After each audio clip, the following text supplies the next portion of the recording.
দেখো বন্ধুরা কত পাখি এসছে, আমি খেতে দিয়েছি, খাচ্ছে। দেখো এটা আমার ঘরের সামনে, প্রতিদিন এরা আসে, প্রতিদিন আমরা খেতে দিই। দেখো কত পাখি, দেখো সব ঝগড়া মারপিট করছে, ও ওকে তাড়া দিচ্ছে, ও ওকে তাড়া দিচ্ছে। দেখো বন্ধুরা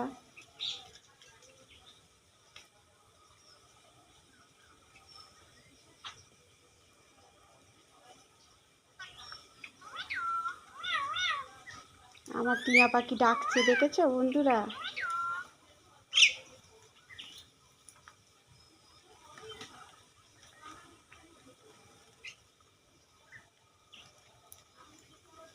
কার কার এরকম দৃশ্য দেখতে ভালো লাগে বন্ধুরা, কমেন্টে জানাও। দেখো কি সুন্দর।